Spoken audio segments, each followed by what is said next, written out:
We're ready. Welcome, everyone, those who are logged in live and those who are viewing this recording. I'm Sheldon Martin, Dr. Martin, but please, Sheldon Martin, and Rich Tripp is the other co-host here, my good friend, longtime friend, and we're both therapists. And we wanted to take just a moment this evening to kind of introduce ourselves, introduce why we're doing this, why we feel so strongly to do it. The first thing is maybe I would say this, just to give you a little bit of background. Rich and I have spoken with each other in both of our offices for years. And as therapists with this specialty, working with people who have questions about sexuality, about pornography, or about their sex relations in their married life, we are emailed probably, Rich, would you say I probably get about 4 or 5 a week? Are you about the same? If it's not emails, it's people just reaching out and asking me. So yeah, I'm contacted quite a bit with this regard. And the questions are often the same.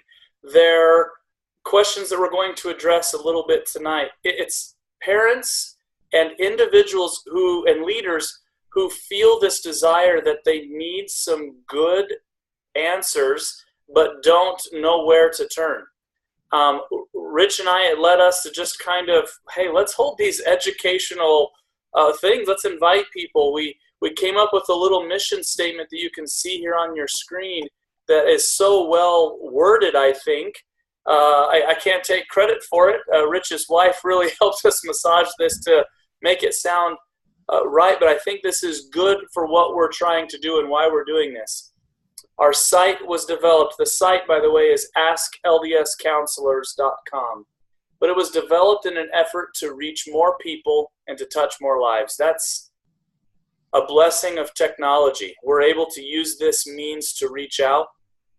And we want to also express that we hear people all the time who have questions for counselors, and we want you to know that we share your values, your belief system, and because we can't meet with everyone in person, this becomes a great way for us to spread kind of the message, and we can aid and educate you from the privacy of your own home.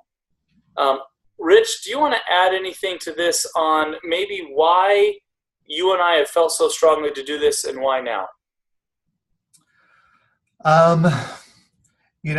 Again, like it said, this is about helping people. This is one of those things that I feel I've been blessed with. I know that you feel this way as we've talked about it, blessed with an ability to reach out and to be able to teach and help educate people. And I know that we've gone around and we speak at different wards and stuff, but sometimes there's just not enough time, not enough capability to go around. And so the hope is to be able to have this more broad view and to be able, like it says, to reach out to more people. And so, again, it's just been a great blessing to start this endeavor and to hopefully help people out.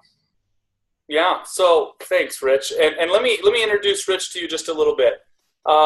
I could take hours. I'm going to take 45 seconds, but let you know a little bit why this is a real advantage that you're here. And I'm not just blowing smoke here. Rich is not only a licensed therapist, a fantastic speaker, and has done that for over a decade. He's wonderful. Every patient I've ever referred to him has just come back raving with how great he is. He also has additional certifications as a certified sex therapist, which is one of the more prestigious certifications you can get. On this topic, it is the most prestigious. It represents hundreds, if not thousands, of dedicated hours and very refined training. So when he speaks tonight, it's not going to just simply be, a couple of guys who have some thoughts on the matter. When Rich is giving you some advice, you're going to want to really listen and pay attention to that. Thank you, Sheldon. That's too kind. You're too kind. Well, Rich, should we jump into some of the questions that were asked often on a very frequent basis and kind of go from there? Yes, let's take it away. All right. And you're in control of the slide. Okay, great. There we go. So I was going to take this first one. One of the questions that we are asked a lot is why it's important to teach our children. If there's a typo here, sorry, I was just kind of massaging this before we started. Why is it important to teach our children about healthy sexuality and how to manage sexual thoughts and feelings? So here's the situation that I will describe and the questions that I'm asked. So a lot of people that we work with have they'll have this value or belief set that does help them and encourage them in life to say something like, we should learn to control and manage sexual thoughts and feelings. But the biggest tragedy maybe that Rich and I run into is in culture, especially most of the people we work with a lot are LDS folks. And there's this concept that comes up that's sex is dirty, nasty, and yucky, but save it for the one you love. And it becomes the most confusing message to children, to teenagers, and I will say this, it does follow them into adulthood. I was going to say it's really confusing to newlyweds who are now married, and that's what they've been taught their whole lives. Yeah. Rich, you work a lot with that, with this certification. Yeah. We've both seen this, right? Where couples come in and they are just so excited to get married, and we usually see them a couple weeks after, and it's deer in headlights. Yes. It's traumatic for them. How many times do you think you've experienced that over your career? Oh, quite a bit. I think particularly if you don't have a lot of sexual experience before marriage, it's always new and can be a little bit uncomfortable. But again, the messages that are sent to all of a sudden turn those off after a ceremony is not realistic cognitively. You don't just turn off years of chastity lessons and years of this message and all of a sudden have everything be great and be comfortable with it. So it really does become a hindrance to a lot of people as they start out their sexual relationship in their marriages. Yeah. Thank you. So one of the questions we're asked is, okay, so what do I do? Well, how do I teach my children to manage these appropriate sexual thoughts as they start to happen? Let me say the number one mistake, as you'll see on the slide here, is that people make is this mantra of just don't think about it. Everything physiologically in a teenager as they go through puberty gives them a different signal. They start noticing people. Their body starts changing. There are literally different chemicals starting to be involved. And if the best approach we have is, well, just don't think about it, we're not arming them. We're not giving them the tools that they need. So I just want to tell you one quick thing about how the brain works and how this applies. So everyone that's logged on, all of you, thank you so much for being here. But don't think about a pink elephant. Okay? Now, if I were to ask each one of you individually, my guess is that you could each say, well, we just thought about a pink elephant. The reason is because the way the brain works, when we try to just stop, I'm just not going to think, it actually can increase thoughts. So we've got these great moral teenagers trying, and they are going through their days telling themselves things like, okay, I'm just not going to think about pornography, or I'm just not going to get involved in that anymore. I'm just going to stop it. And those thoughts actually make their challenge more difficult. Okay? So I want to give you kind of this next slide is kind of something that I think is helpful. Your goal is not per se to stop the intrusive thought. It's to control what you do with it. Let me give you an example. Don't think about a pink elephant, think about a brown monkey. Now, although the brain doesn't have a great ability to stop thought, it has a really great ability to change and navigate thought. We don't have enough time this evening to go through the extent of what this means, but I've got to tell you this. Rich and I have seen that you'll notice there's 3 words bolded here. that if an individual can learn to confront, to challenge, and change a thought, it really becomes a foundation for cognitive behavioral therapy. But with this regard, if someone can learn to be aware and to confront their sexual thoughts and feelings, not to pretend that they don't exist, to challenge them. What I mean by that is I think what people really are after is healthy sexuality. And we can teach that a little bit better, and then teach them how to change, how to replace that thought, and to move from there. Rich, could you add a few things here? Yeah, I would love to. Thank you. Along those lines, as we talk about changing those thoughts, I think it is important to talk again about healthy sexuality. What does that really mean? Because I think we're good at giving it lip service, but we're not really good at teaching healthy sexuality. Can we be positive? Can we answer questions? Can we, help teenagers and children understand, and I'm going to say particularly teenagers at this point as they're going through puberty, that those sexual feelings are good feelings. They're God-given feelings, but that we need to learn how to manage those and like we learn in the scriptures, to bridle our passions. And so, again, I think a lot of times the message that gets sent is don't think about sex. Yeah. Don't think about porn. Just don't think about it.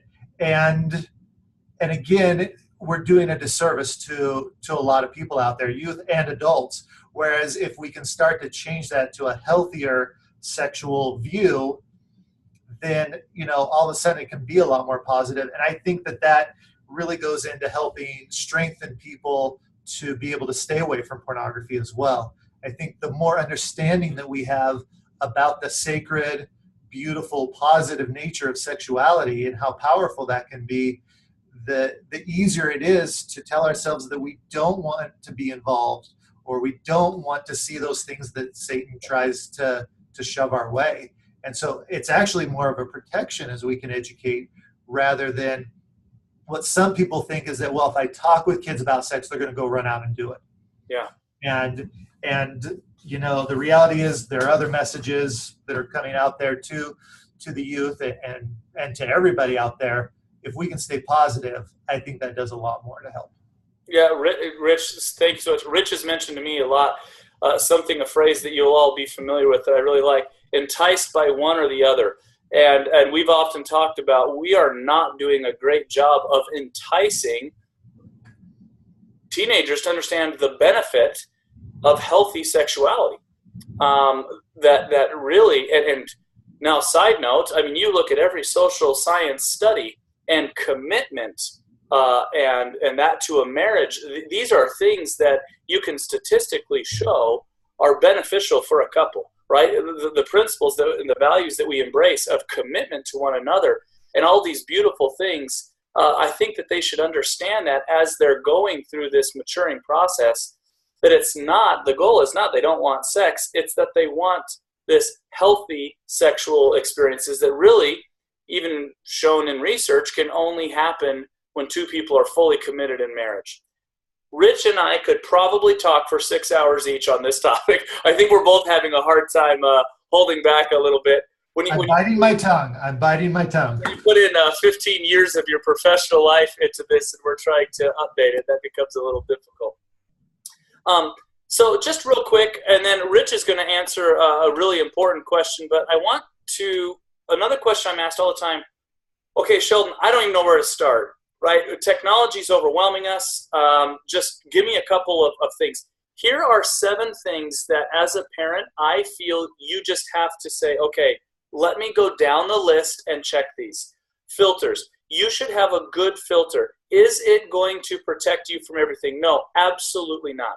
But much of the stuff that Rich and I see is people who are right at a point of making a decision, and then they make a decision they don't want to.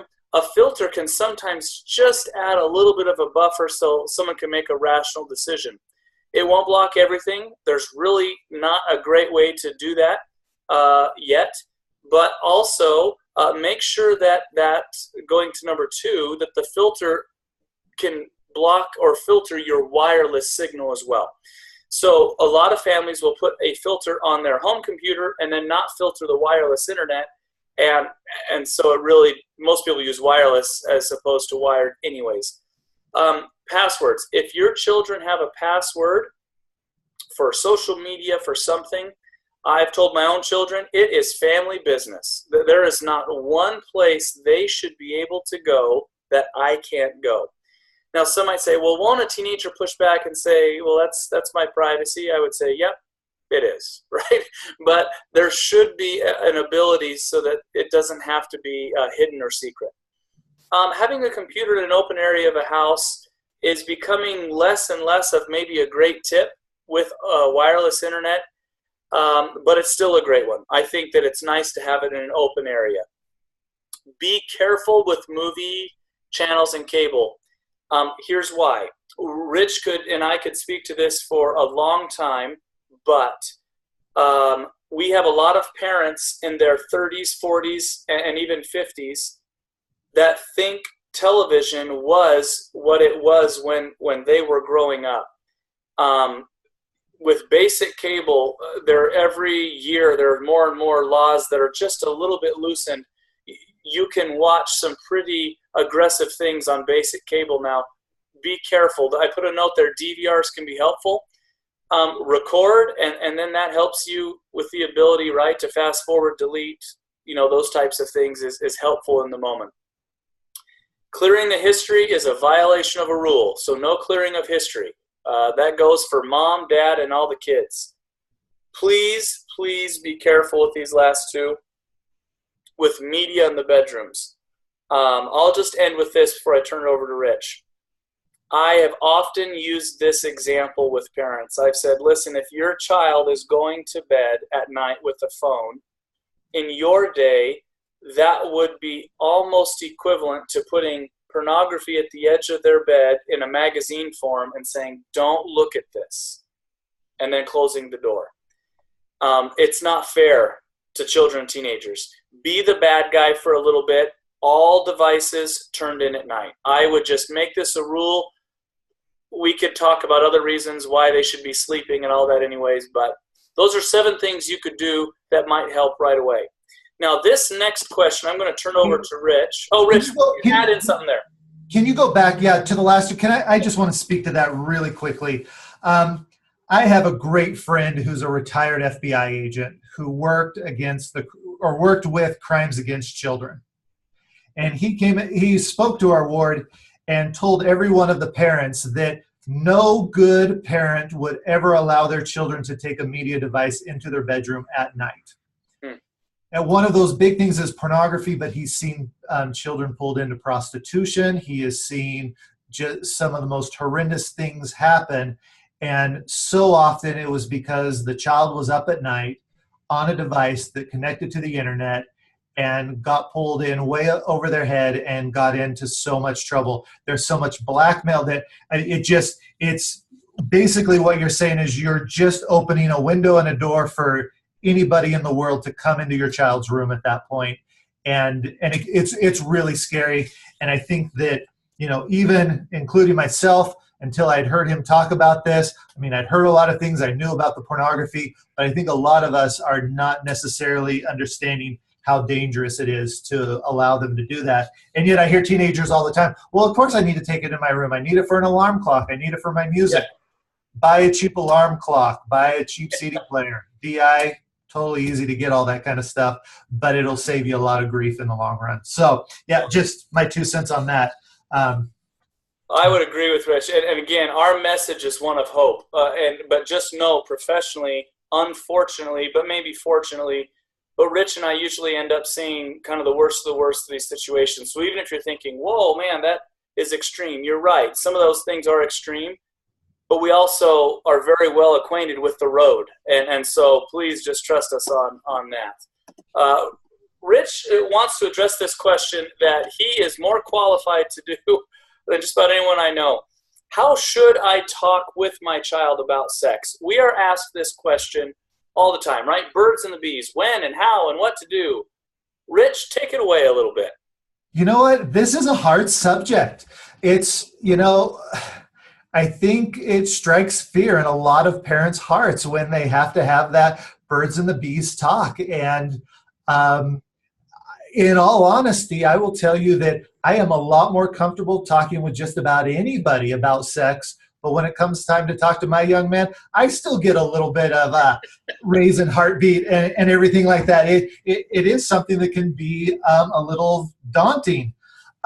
But really, in this day and age, one of the things that's most important is for us to be able to be the source of information about sexuality for our children. Again, we talked about, there's a scripture about being enticed by the devil or being enticed by the spirit, and we need to be able to be that source of education, to be a positive, truthful source of education. On this slide here, I've written, if your children are not getting the information about sex from you, I guarantee they will end up getting it somewhere else because they need to learn about it. And if you think about all of the sources out there, there are so many sources you do not want them to get that information from. And so really it's going to be important as parents and even as leaders to be able to start to become comfortable talking about sex and sexual issues and just be comfortable, but be able to talk about it in accordance with your values. What are the values that we have as a family?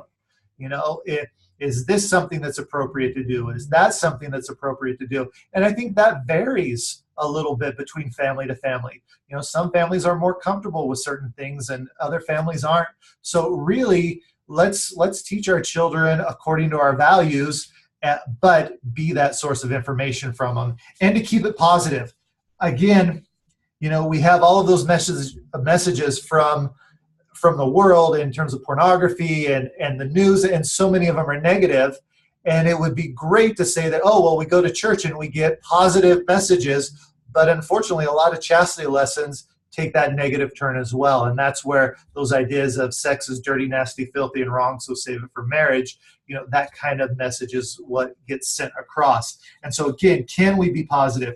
Can we look them in the eye and say, sex is great. It is a wonderful part of our relationship. And it's something that you can look forward to, but it needs to be done in the right time and according to your values, and to be able to teach them what those values are. And so I've come up with a few things that we can do to really just kind of help help be comfortable and start that dialogue going. And that should be the next slide here, I believe, Sheldon. Let me get it. There we go. Okay, so again, this is kind of the introduction to it. Children are going to be curious about sex. So it's not a matter of if they're going to ask you about it, or it's when. And sometimes they start at a young age. Sometimes they're not comfortable talking about it, and they don't want to talk with you about it until 3 years after they're married, or whatever it is. But again, a lot of children are going to be curious about it, so be ready to teach them. As they get older, they're going to want more specific information. A teenager is not going to be satisfied. Well, when a man loves a woman and a woman loves a man, they share a special hug, and that's how babies are made, and that's what sex is. While that may be great for a 3 or 4 year old, they're going to need more specific information, and they're probably getting it at school, at their friends' houses, on TV. So they're already getting it anyways. So be careful. We want to encourage parents to be the source of information for their children. So really, one of the ways we can start that dialogue with the next slide are just a few things that you can sit down with your child and talk about. And this could be one-on-one. You don't always have to make it a huge, serious kind of thing. It can be just in the car as you're driving to a baseball game or something like that. But just kind of share with them things. You can start out with things like, there are a lot of messages about sex in the world. What are some of the messages that you've seen or that you've heard or received? Many people will try to teach you or convince you things about sex. And, there are a lot of those messages out there. The next one is, if you have questions, you can always come to us and we will be 100% honest with you. And that's really important. Be 100% honest. If they have questions, let them know that you're willing to answer them. And again, even if you're uncomfortable, do your best to put up a good front, because if you're really uncomfortable with this, the next one is they're probably uncomfortable talking with you, and it'll be a great excuse for them not to come to you. So, well, I don't want to make mom and dad blush and get all uncomfortable with this, and so they won't do it. They'll just go to the other source of information in their lives, which is Google. And again, that can be dangerous. So you can tell them and be upfront. You might feel a little uncomfortable as we talk about this, but we want you to understand that as uncomfortable as this topic is, we're going to work together to figure these things out and to help you learn and understand those things that we need to. And then again, just keep reinforcing that you want to be the source of their information and that you're going to tell them the truth. Just like anything else, that they can trust you with that. Now, in order to be ready to do that, it really is being comfortable yourself, and you will need to be comfortable, calling body parts by their, specific and appropriate names, and to be able to say all of them. And, I have parents. I had one client who told her adult children that she couldn't mention a certain body part in the house. We don't say that in our house. And it was the appropriate term for the body part, but they just didn't, they weren't comfortable having that kind of discussion in their house. We need to be comfortable talking about those things. I often give parents a list of a whole bunch of terms, that are appropriate terms, and make them talk about them, define them, and how they would share that with their children. But we need to be comfortable with this so that they can come to us and learn from us. And there are a lot of questions out there. There may be things that they ask you about that you have never heard of. I've been in this area, studying and certifying for a long time, and there are things that still come up, that people tell me that I have never heard of. If you ever have any questions like that, email us at our website. I will get all of the information. I can figure it out in a way, that you're not traumatized trying to figure out what it is. But we're more than happy to help you with that. But you can also tell your child too that, hey, you know what, I'm not really sure what that is. Let me do a little bit of research. I don't want you to do it, but let me do a little bit and figure out what that is. And then be willing to talk with them about that. I see a question here from Shannon that says, what is the general age for the parent to initiate this talk? I would say a lot of times the talk is initiated by the child. Yeah. And particularly at younger ages, I would let them come to you. And younger ages, I'm talking, 2 years old to, maybe 8 or 9 at the most. You don't really need to get into all of that with them unless they have questions. Yeah. However, I would say right around 8, 9 years old is a good time to start having a general discussion about what sex is, and particularly about pornography. The average age of first exposure to pornography is probably about 10 years old now. It was 11. I think it's moved up to 10 years old now. And so really, you only have a couple of years after, the age of 8 and baptism and all those kind of things to be able to get to them and try and help them understand this. So I would say that 8 years old is a good time to really have that discussion and talk with them. And again, it can be in very general terms. As they become teenagers, 12 years old or so, it's probably a good time, if they haven't asked before, to give them, some more specific questions. I know that particularly with my child, and Sheldon, you've been a bishop and in the stake presidency, but, at 12 years old, they're asking about what the law of chastity is.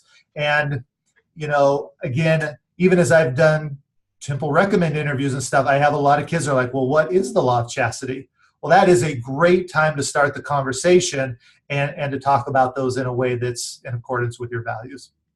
Yeah, and I would add here, Rich, Shannon, great question. I would change part of your question as my answer, meaning, what's the general age for a parent to initiate? I would change that to these talks. The one challenge that a lot of parents run into is they have this buildup of the birds and the bees talk, and it's just uncomfortable for everyone. I would, at multiple stages in their human development, talk to them. I would say smaller, more frequent then the big talk is so much better. A great thing that I know Rich and I have talked about, a question might be, from 9 years old and up, might just start with, hey, what do you know about sex? So all of a sudden, you don't have to prepare a talk. You can just listen. And I have done this with my own children. I've been amazed, even from child to child, the same age. Their understanding is so different. And I think just because of their experiences. So don't feel like you have to have a prepared talk. Better to maybe just ask an open-ended question and sit back and see what they have to tell you. I had a son that I said, hey, have you seen pornography? And he said, yes. I was like, okay, tell me about it. And he said, I was watching Scooby-Doo, and this lady was wearing a bikini. I was like, oh, okay, that makes me feel so much better. But I was like, come on, clean it up, Scooby-Doo. But no, anyways, it was so helpful to me to understand in his mind at the time what it meant, what pornography was. And so we were able to talk about it. So that's what I would say. Great question, Shannon. Does anyone else have at this moment some questions that you'd like tonight? We just wanted to do kind of an introduction, 20, 30 minutes, and give you a little ideas of things that we're going to be doing in the future. But from tonight, does anyone have any questions? We'd be more than happy to discuss these with you. That was a great one, Shannon. Yeah. Well, let me say this. Rich and I have done this for a long time. That's not to pat ourselves on the back or to draw attention to ourselves. But one thing we have both experienced quite a bit. And maybe I'll incorporate it with one little story type thing that we've experienced. I've had parents come in and say something like this to me before. My child or my husband or my wife, it's not a boy problem, right? They saw pornography. Is there any hope for them? I'll tell you right now, Rich and I are not scare tactic therapists. We don't try to use dramatic things to drum up business. In fact, I think we're just the opposite. Rich and I combined, I don't know if you've ever kept track, we know hundreds of people who've had real serious issues with these things and don't anymore. And those people probably still don't feel comfortable with standing up and sharing that with everyone. Like maybe even alcoholics feel a little more comfortable with that, saying, hey, I've been sober 20 years, but we don't hear that message about sexual things and pornography, but we promise that they're out there. And one reason, so Rich and I made a website, askldscounselors.com, and we want to ask you, we want to keep doing these types of things.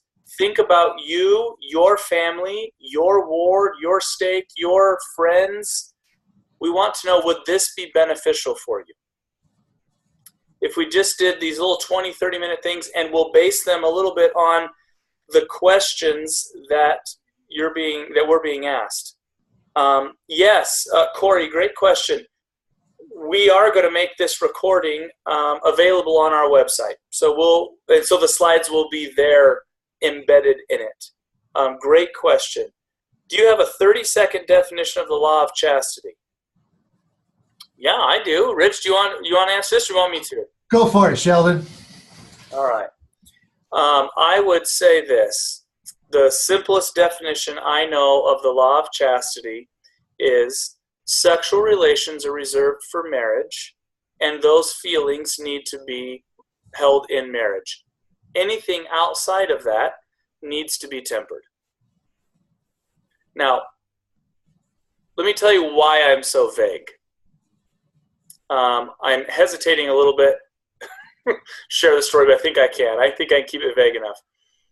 I've had people come in for professional counseling because they stepped past a line, a literal line in BYU housing. I stepped into the hallway from the living room, right? I'm not supposed to leave the living room of the opposite sex. I stepped past the line and so I broke the law of chastity. That's not the law of chastity. I think it's a great rule to be what you have. That's not the law of chastity. If it arouses us sexually, then we need to learn how to temper those feelings. Rich, add what you would there. Yeah, and I would say so much of it goes to the intention of why you're doing it. Yeah. Again, we talked about teenagers and the hormones that are created. So I don't want to mistakenly tell someone that they've broken the law of chastity if they have a sexual feeling. Because, again, those are fairly normal. I think it's the intent and how you're using somebody else, pornography, your own body, whatever it is, how you're using that. And if the intention is maybe for lustful purposes, that's where you're crossing that line in terms of the law of chastity. And so, being careful with that, because I have so many people come in and they're like, well, I saw this girl and she was really attractive and my thoughts went, further than they should have. I've broken the law of chastity. Okay, well, did you get back on track and what did you do? And, again, those thoughts and those feelings are there. It goes to bridling that passion. Can we slow it down? Can we stop those thoughts and redirect them to where they should be? So I agree with you. I think that New Testament scripture is really helpful when the Lord cautions us to he who looketh upon a woman and lusteth after her. I think he added that intentionally. I tell this to people and it makes them feel uncomfortable at first, but I say, I've seen pornography all the time. And they get a little uncomfortable. I say, listen, I served my mission in Paris, France. You cannot leave without seeing it. We live in a different world in 2017. That doesn't mean that we let our guard down, but it does mean that there is, I love what Rich is saying, there's something here about this lusting after that is more involved with the law of chastity than a pharisaical, here's the box, don't step in or out. Yeah. Great. We would like to hold another one of these next week. We'll put up some announcements and different things. We're emailed 20, 30 questions. We talked about 2 or 3 tonight. We would like to keep these going. We're using Facebook as kind of a way to announce. The website, askldscounselors.com. We would welcome those. You can email us. And we would like to keep this going. So tonight was not intended to be all inclusive, but we'll answer these last couple of questions here, and then we will call it a night, and we'll post. We'll do one next week, maybe same. You think same time, Rich? Same day, or maybe we'll choose a different day and see if that works better. Maybe a different day, but yeah, same time should be good, I think. But yeah, let's talk about maybe a Thursday or something. Yeah. And yeah, let me just add to this too. Please go to our website if there are certain subjects that you would like to see a 20-minute or half-hour presentation on. We're more than happy to do that. And chances are, in a lot of those, we may have already done those in another setting or another environment. But again, we want to make this interactive. We don't want it just to be our feelings, but what can we do to reach out and help you guys? And so feel free to email us and let us both know some of those things that you feel would be helpful. And again, if we get flooded with it, we may not be able to get to all of them, but we'll try to get to as much as we can and really be able to help out that way. So okay. Tim has one last question. We'll end here and then call it a night. Tim says, hey, is it a good idea to check in with our children regularly to ask if they've seen something pornographic? I would say absolutely. Absolutely. I think that for too long culturally, we have youth being told, as an example, by their bishop, hey, you should talk to your parents about this. That should be going the other way around. Yeah. Where parents and children are talking and they're saying, hey, if it's serious enough that they feel, hey, maybe we should talk to the bishop about this, that should be going the other way. Parents need to be that first line of defense. And, regularly is subjective to, make sure you're having other conversations with your children other than pornography. My poor son, every time he gets in the car with me, I'm talking to him about porn. But, we talk about it. You're a weird dad if you do that, Rich. Right. Well, we talk about other things, but you do, you don't want to make it the only topic, but it is good to Yeah. check in with them regularly because you never know when they may see something and they may be scared to share it. Awesome. So there was another question about a law of chastity. Maybe that's something we could go into another time too, helping young women have a better understanding of chastity. That was from Oh, Shannon. that's a great one, especially with the situations that young women deal with their body image and self-worth. Maybe that's something we could talk about next week, Rich. That might be what we can tackle. Yeah, I think that would be good in the next week or two, just Okay. in turn taking most of our time on one of these and being able to go over that. Okay. Well, stay tuned, everyone. This is what we're doing tonight. We'll post on Facebook. We'll hold one next week. We'll come up with some topics. We'd like to tell a little bit more about our philosophy and our approach to this next week. Stay tuned, and thank you so much. If you wouldn't mind, if you got something out of this, please share it with your friends. That's our purpose. We want to spread kind of the message. So thanks, everyone, for being here. Have a great night. Thank you. Good night.